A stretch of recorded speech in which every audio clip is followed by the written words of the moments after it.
তুমি তোমার যদি আমি জীবনের 63টা বছর, তুমি যে ধরো তোমার হায়াত ধরো 63 বছর বা 60 বছর হলো, তোমাকে 63 বছর ক্লাস 9-10 পড়াইলাম, তোমার কাছে সারা জীবনই ক্লাস 9-10 কঠিন লাগবে, সারা জীবনই মনে হবে ক্লাস 9-10 কঠিন। তোমাকে যেই মুহূর্তে আমি জাস্ট একটা বছরের জন্য এইচএসসি তে নিয়ে আসলাম, সেই মুহূর্তে তোমার এই 9-10 কি এখন সহজ লাগে না কঠিন লাগে? 9-10 কমেন্টে বলো যে এইচএসসি তুলনায় 9-10 কেমন লাগে? এইচএসসি তুলনায় 9-10 কি দুনিয়া আসলো জানা মনে হয় যে কি পড়তাম আগে। 2 বছর, কয় বছর পাইছো তোমরা? তোমরা মনে 2.5 বছর পাইছো, 2.5 বছর ধরে 4টা চ্যাপ্টার পড়ছো ফিজিক্সের মাত্র, মানে লাইক যেটা সিটি পরীক্ষার পর তোমাদের এখনকার সিটি পরীক্ষার পর অত একটা বড় হয়, তাই না? সো ক্লাস 9-10 থেকে যেই মুহূর্তে এইচএসসি তে উঠলা 9-10 সহজ লাগতে শুরু করলো। এইচএসসি থেকে যেই মুহূর্তে তুমি অ্যাডমিশনের পড়া শুরু করবা, সেই মুহূর্তে তোমার কি হবে? এইচএসসি সহজ লাগতে শুরু করবে। এন্ড আমরা তোমাদেরকে বেসিক্যালি এইটা পড়াচ্ছি জাস্ট বিকজ অফ হোয়াই তোমার এইচএসসি সহজ লাগে এন্ড অ্যাডমিশনের সাথে আগেই পরিচিত হয়ে যাও। এন্ড অলসো আমরা এরপরও কিছু কাজ করি। আমরা যেমন ওই যে কালকে যে এক্সামটা হবে তোমাদের বড় ভাইয়াদের, দেখবো পটেনশিয়াল বুয়েটের এক্সাম একটা হচ্ছে, ওই এক্সামটাতে আমার পার্টের কোশ্চেনগুলো আমি বলবো যে বুয়েট অ্যাডমিশনের চেয়ে কঠিন কোশ্চেন করছে, বুয়েট অ্যাডমিশনের ওই কোশ্চেন না, বুয়েট অ্যাডমিশনের চেয়ে কঠিন কোশ্চেন করছে জাস্ট এই কারণে যে ওদের কাছে যেন অ্যাডমিশনটাও সহজ লাগে, মানে আর একটু কঠিন।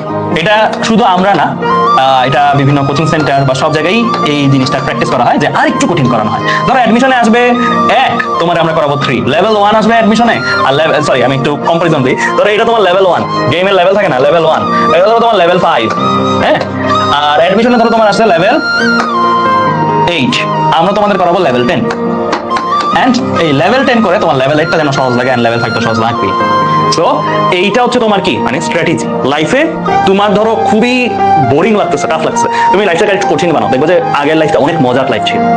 আর এটা সবাই আমরা বলি যে আমরা ধরো যেই ধাপটা পার হই জীবনে, ধরো ক্লাস 9 পার হওয়ার পরে, ক্লাস 9 এ থাকলে মনে হয় ছোটবেলায় কত ভালো ছিল, আবার ক্লাস 11 ওঠার পরে বলি 9-10 কত ভালো ছিল, অ্যাডমিশনে যাওয়ার পরে বলি এইচএসসি কত ভালো ছিল, জবে যাওয়ার পরে বলি অ্যাডমিশন কত ভালো ছিল, এন্ড সো অন। ইউনিভার্সিটি যাওয়ার পরে এইচএসসি কত ভালো ছিল। ইউনিভার্সিটি স্টুডেন্টদের কাছে তুমি যে এইচএসসি কঠিন লাগে, তোমাকে নিয়ে মজা করবে, ট্রল করবে, বিশেষ করে বুয়েটের ভাইয়া আপুদের কাছে তুমি যদি বলো যে ভাইয়া আপু আমি এইচএসসি পড়া পড়তে পারি না, অনেক কঠিন লাগে, তোমাদেরকে নিয়ে দেখবে যে মজা করবে, কারণ তাদের কাছে তাদের কঠিনের সাপেক্ষে তোমার কঠিনটা ছোট লাগতেছে, ঠিক আছে? মানে তোমারটা মনে হচ্ছে যে তুমি কি রে ভাই। এন্ড এইটা কিন্তু তোমরা খেয়াল করছো, রাইট? 23 ব্যাচের স্টুডেন্ট যখন বিভিন্ন জায়গায় পোস্ট দাও গ্রুপগুলোতে, যে কোনো পাবলিক গ্রুপ এডুকেশন, দেখো না তোমাদের বড় ভাইয়া আপুরা কেমন যেন মনে হয় না যে ওরা ফ্রেন্ডলি না, অনেকে তো আছে, সবাই এরকম না, অনেকে মনে হয় না যে অনেক ক্ষেত্রেই যে মজা করে আমাদেরকে নিয়ে ট্রল করে ওইরকম।